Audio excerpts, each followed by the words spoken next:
I feel like indie games don't get enough love and attention for how creative and stylish they can be nowadays. Shovel Knight developers Yacht Club Games' new title Mina the Hollower is an action RPG with platforming elements presented in a Game Boy Color aesthetic. It evokes the feeling of era-appropriate The Legend of Zelda titles. Style and good looks mean nothing if the game isn't enjoyable, however, so where do I think Mina the Hollower falls on this scale? What's up? How's it going, people? Welcome to Casual Gamer Reviews. If you enjoy this content, then please leave a like, subscribe, and share with your friends. If you don't like it, then leave a thumbs down and let me know how I can be better for you. Mina the Hollower took me 19 hours to complete, reviewed on Nintendo Switch 2. This title is a through and through action RPG. Playing as Mina the mouse, you'll be partaking in tough combat and platforming scenarios. The word Souls-like has been thrown around, and honestly, I wouldn't disagree. You can have one weapon equipped, one sidearm equipped, and up to 6 trinkets. Let me explain what each of these do. There are 5 main weapons to choose from, 3 of which are open as a starting weapon, but the others can all be found in the world. They offer different playstyles and so are fun to experiment with. The whip provides long-range quick attacks, the daggers provide short-range quick attacks, the mace offers slow but heavy attacks, and so on. Given that combat is a big part of this game, it's good to get comfortable with a weapon and playstyle, but also be open to the fact that different weapons might work better on different enemies. Your sidearms come in much more numerous variety, with there being around 15 to find. Unlike the weapons and the trinkets, the sidearms cannot be equipped at the checkpoint area, but instead must be found out in the world, leaving it a little bit up to chance. They also function as a consumable resource in that you need to find ammo essentially out in the world. Sidearms include, but are not restricted to, a throwable axe, a boomeranging knife, a parasol that deflects attacks, a lancing pedal bike, and a healing mist, to name a few. They can turn the tide in a combat scenario or offer you something your main weapon can't provide, like range if you're operating a close range weapon. And lastly, trinkets are wearable items that can give you permanent effects while equipped. If you find all the trinket bags, which allow you to wear more, then you can equip up to a max of 6 trinkets. A trinket's effect can be as simple as a stat boost to attack or defense, but they can get much more imaginative than that. There are 61 to find after all. There's one that causes you to dodge if you get attacked while in the healing animation, one that fires out a powerful spark if you attack with full health, or my favourite, flybait, which causes friendly flies to come and attack enemies the more you slay. Flies do love corpses after all. These 3 main aspects, your main weapon, sidearm, and trinkets, make up the combat. How the combat plays out is meticulous and rhythm based, almost like learning a dance. Much like a Souls-like, you will do well to start off slow and learn enemy movements and attack patterns, and you will probably die a lot. As Mina is 2D and top down, it does make it that little bit harder to adjust than a 3D title, but when you get there, the combat sings. It feels amazing. As Mina is a hollower, she can burrow underground, and this is what should be used as your dodge. I had the most trouble adapting to this movement though, as the burrow animation starts with a jump, meaning you should dodge a little bit earlier than you usually would in these types of games. Like everything I've mentioned before, however, it just takes a little mental adjustment to sync up with what this game is asking for, and before long it clicked. The burrow is awesome and will become central to all elements of gameplay because from a platforming standpoint it is used heavily as well. Release yourself from a burrow at just the right time to get a long jump. Use a burrow to travel through underwater areas without drowning. You can also use it to go under some walls and barriers. It's versatile and a great mechanic to bolster the gameplay. Then there's the healing mechanic. This is one that also takes some adjusting to. Mina the Hollower rewards aggressive play by effectively being the only way you can heal. If you lose your health bar becomes empty for a portion as per what you'd expect. If you land successful hits on enemies, this bar then fills up yellow gradually, and it's that yellow amount that will heal you when you drink a health vial. That means if you don't attack, then your health vial will effectively heal no health. It definitely adds to that challenge, and when you also bolt on the fact that the healing animation itself takes some time to complete, therefore leaving you open for hits, makes it even more challenging. It can feel unforgiving to start with, but just like the burrowing, you learn quickly. Learn when you have the time and generally adapt. When you get to that point, it feels great. The other signature features that draw it to be labeled as Souls-like are the corpse runs and checkpointing. The currency in Mina are bones, and these are dropped by defeating enemies. This currency is used for everything, whether that be leveling up, upgrading your gear, or buying consumables. If you die, you lose your currently held bones and must perform a corpse run back to where you died to collect them. Similarly to Bloodborne, sometimes they could be absorbed into the enemy that defeated you, meaning you'd have to kill them to get it back rather than simply collecting them. If you die before getting them back, they will be lost forever. You can find bone stones, which are consumable items that contain a specified amount of bones which will not be lost on death, however. The checkpointing happens not at a bonfire but in something called the Underlab, as Mina is a hollower after all. This is a whole self-contained area that will refill your heals, allows you to change equipped weapons and trinkets, break down bone stones to get them as usable currency, and act as a checkpoint to respawn to when you die. It will also cause enemies to respawn, so you want to use these areas strategically. Mina does have RPG mechanics, as there are 3 distinct attributes to level up: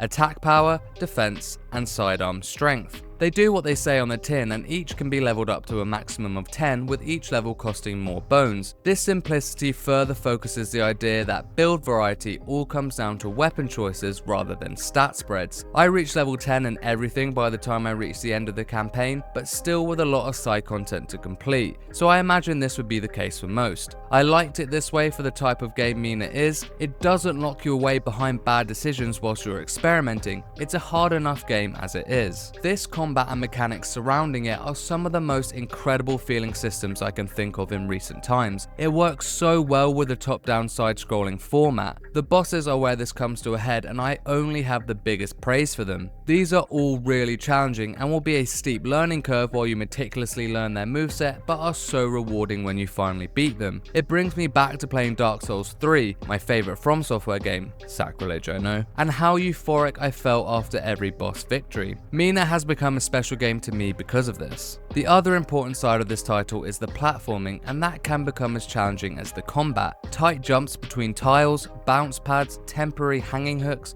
close quarters combat on ledges, Mina the Hollower has it all. A lot of the really difficult platforming is saved for the secret chest hidden off the main path, but there is still a fair amount of tricky platforming you'll face while progressing the main story. These separate each of the game's distinct biomes, but can also come into play at the end of each chapter, where you must find your way up to the top of a tower in a mini-game style platforming section. Each time you have to do this is harder than the last, and because of this, it's increasingly fun. The platforming as a whole feels great and not unfair. I especially like having the element of the burrow to really get crazy with it. There's even a little safety net where Mina will turn a darker colour and start sweating if she's about to fall off the edge. This helps you get pixel perfect, quite literally, with some of the harder sections, which I think is a cool idea. If I were to offer a small criticism, it would be towards the map layout. It is extremely unclear at times where you need to be going, and sometimes the path to take is hidden, which is a bit surprising to me given that it's supposed to be the main story progress route. The game offers a newspaper mechanic which is supposed to at least point you in the right direction, but I even found this unclear at some points. I think a little more guidance would be beneficial. I'm gonna leave that criticism behind for another great accomplishment, however, because I have to talk about the accessibility options. Mina the Hollower has a whole extensive menu of modifiers for gameplay. You unlock even more after you beat the game for the first time, so they're crying out to be experimented with. They do void achievements though, so bear that in mind. The accessibility ones are there to make the game easier, like infinite burrow, no pit damage, various damage and health modifiers, and so on. You can effectively become invincible if you want to. On the other end of the spectrum, there are modifiers to make the game harder if you are a sadist. And then completely off the spectrum are the weird modifiers, which are really there for a laugh. Make Mina larger, make the screen shake or spin, let her float when she jumps, or make the bones jump all over the place for no reason. These to me are an endgame enjoyment to have when you're finishing up your exploring. This game presents itself in the aesthetic of a Game Boy Color title. Its beautiful pixelated 2D graphics burst off the screen with its scintillating color palette. You can tell every single pixel has been considered for its colorway. You can just see how lovingly crafted this game is. The sprites are fantastic, especially Mina, but the widespread quirky cast of characters and enemies as well. Baron Lionel is a big fuzzy boy, and Thorn is a cool but spiky villain. I'll be forever impressed for what these artists can do to make these sprites. From an animation standpoint, they're amazing too. They still move the way you'd expect a pixelated character to, in that it blurs across the screen, but it looks so much better on modern tech. Having said that, I do think Mina looked better in handheld on the smaller screen than slightly stretched out on the TV, but this preference was slight. Mina leans into a slightly mature style as the worlds are inspired by gothic horror. You can definitely draw comparisons from something like a Bloodborne, especially in its hub area. There are caves and dungeons, candles on metal structures plastered to most walls, spire towers, and everything in between. There's even an area that I would say is a physical representation of the word Halloween. Each area has its own visual identity, not only with the scenery but the enemies too, and that makes each feel like a unique biome. For me, that is an achievement of good art direction. The cutscenes change the perspective to look front on rather than top down, and that stylish switch up is another thing I loved about the visuals. As Mina the Hollower is inspired by and replicates games of the 8-bit era, there is no voice acting. What it does have from an audio standpoint is an incredible chiptune soundtrack composed mainly by Jake Kaufman, but with contributions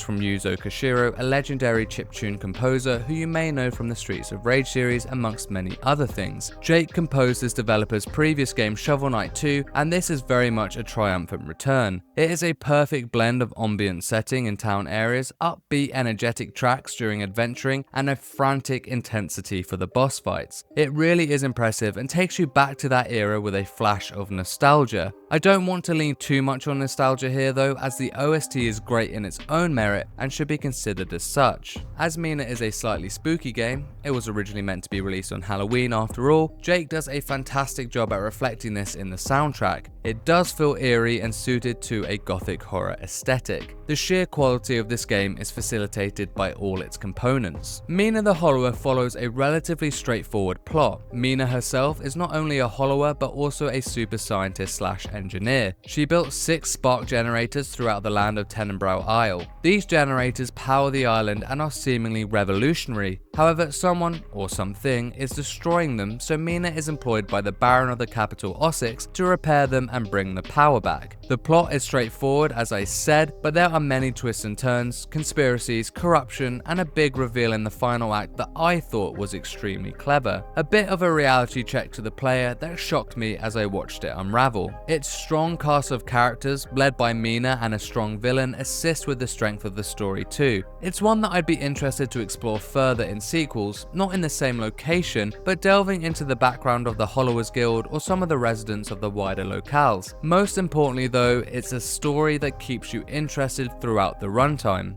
I guess that's where it does differ from the sometimes nonsensical, vague nature of a Dark Souls game that require you to watch a 20-hour Vati video series to understand the nuanced plot. Mina the Hollower's story is very much easy to follow and is always present throughout your adventure. Interestingly, there is a secret ending you can get, but it's incredibly hard to meet the requirements, so that's open to you challenge run players. This title is brimming with secrets and side quests. There is so much to find through exploration and weird characters to help. There are weapons, trinkets, and even outfits that can only be found through scouring the world and finding those hidden corners. Some of these items will be the best things you can discover in the entire game, so I would definitely recommend looking as much as you can. I found a cloak that reduced the damage I received from all sources by a whopping 25%, which is a complete game changer. It also changed Mina's sprite color, which was cool to see. Then there's a multitude of side quests, and these can be completely missed as Mina doesn't actually have any kind of quest log. I returned to one of the earlier areas in the game to search for secrets, and I found some guy who had a whole quest line with a nice reward just tucked away. Another area I returned to had a full-on boss fight tied to a side quest that I would have missed had I not returned. I only had about a third of the secret rewards when hitting the credits, and even looking online afterwards, I can see I have missed several secret bosses. That's fine with me though, as I'm excited to go back and find them. Like all good Souls-likes, this game also has New Game Plus, which is a big allure considering how fun this game is. Mina the Hollower is an excellent character action RPG from an indie developer who have now proven that they only make great games. The combat is challenging but rewarding, the scope is large, and the open world is exciting. exciting. The Game Boy Color aesthetic is incredible, and the chiptune OST is an artistic triumph. The secrets are hard to find, but given how fun this game is, you'll be happy to put the work in to find them. My personal Game of the Year race for 2026 just got real interesting, as Mina the Hollower gets a casual gamer score of 9.5 out of 10. Check out the channel for my recent reviews of 007 First Light, Saros, and Echo Generation 2. August is fast approaching, so keep an eye out for my best games of August coming soon. If you want to support the channel, then leave a like, subscribe, and share with your friends. If you don't like this video, then leave a thumbs down and I will try to be better next time. Let me know in the comments below if you'll be picking up Mina the Hollower, and for everything else, casual gamer, keep it here. Peace and love.